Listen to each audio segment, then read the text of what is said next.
राजकुमार सोने की तीर मारकर सुनहरे हिरण को मार गिराता है और हिरण गिरते ही राजकुमार और सैनिक बहुत ही ज्यादा खुश होते हैं। इससे पहले कि जिंदा हिरण देख राजकुमार इसको दूसरा तीर मार पाता, तभी हिरण एक सुंदर लड़की में बदल जाता है। यह देखकर राजकुमार हैरान हो जाता है क्योंकि यह लड़की कोई और नहीं राजकुमार की ही पत्नी है। तभी राजकुमारी बताती है कि मैं इस जंगल की अप्सरा हूँ और मुझ में इंसानी रूप लेने की शक्ति है। मैं महसूस करना चाहती थी कि प्यार क्या होता है, इसलिए मैंने रूप बदलकर आपसे शादी कर ली। तभी राजकुमारी बोलती है जंगल के देवता, मेरे पिताजी राजकुमार को माफ कर देना, इन्होंने मेरे को बहुत प्यार किया है। तभी राजकुमारी की मृत्यु हो जाती है। तभी आसमान से दिल दहलाने वाली आवाज आती है, मेरी बेटी को मारने के लिए मैं तुम्हें बदबूदार शैतान बनने का श्राप देता हूँ। तुम्हें मुक्ति सिर्फ तभी मिलेगी जब कोई लड़की तुमसे प्यार करे। और इसी वक्त राजकुमारी की मृत्यु की जगह एक पेड़ उग जाता है और एक सुनहरी रोशनी राजकुमार को शैतान बना देती है और राजकुमार का पूरा महल एक खंडहर में तब्दील हो जाता है। तभी एक दिन एक बूढ़ा आदमी उस पेड़ से एक फूल तोड़ता है। तभी शैतान उस बूढ़े आदमी पर हमला कर देता है। 70 साल की बूढ़ी औरत जादूगर को गुलाब का फूल देकर प्रपोज करती है। तभी जादूगर बूढ़ी औरत का मजाक उड़ाते हुए फूल को लेकर अपने पैरों से कुचल देता है और घमंडी जादूगर बूढ़ी औरत की बेइज्जती करके बाहर जाने को बोलता है। तभी मोमबत्ती बुझ जाती है और गुलाब के फूल के ऊपर सुनहरी रोशनी होने लगती है। अगले ही पल बूढ़ी औरत गुलाब के फूल को उठाकर खड़ी होती है और बूढ़ी औरत का इतना सुंदर चेहरा देखकर जादूगर घुटनों के बल नीचे बैठ जाता है। तभी सारी लड़कियां इधर से भाग जाती हैं। तभी घमंडी जादूगर का घमंड तोड़ने के लिए जादूगरनी फूल को ऊपर उठाती है। तभी जादूगर के चेहरे पर बाल उगने लगते और देखते ही देखते जादूगर एक भयानक जानवर में बदल जाता है। यहाँ तक कि जादूगरनी इसकी तस्वीर को भी फाड़ देती है। तभी महल के चारों तरफ अंधेरा सा जाता है और जादूगरनी उस फूल को एक कांच के डिब्बे में डाल देती है। दरअसल अब जो भी लड़की महल के अंदर जाकर इस भयानक बदबूदार जानवर से प्यार करेगी और इससे शादी कर लेगी तो यह जादूगर वापस पहले जैसा बन सकता है। लेकिन भला कोई जानवर से प्यार क्यों करेगा? अब जादूगर निराशा में पड़ जाता है। तभी एक रात एक आदमी भागते हुए महल के अंदर आ जाता है। क्या यह जादूगर को वापस इंसान बना पाएगा?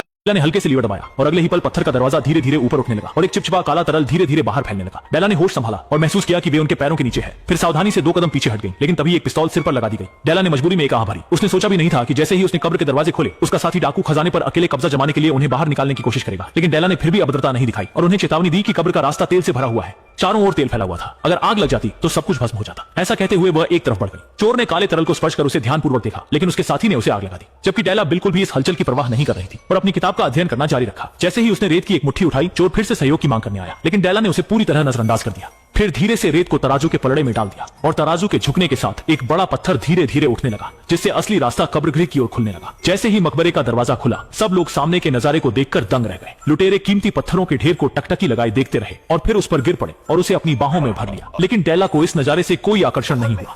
वह सीधा चलकर केंद्रीय ताबूत की ओर बढ़ी। ताबूत देखते ही डेला ने राहत की सांस ली। जैसे ही वह ताबूत खोलने वाली थी,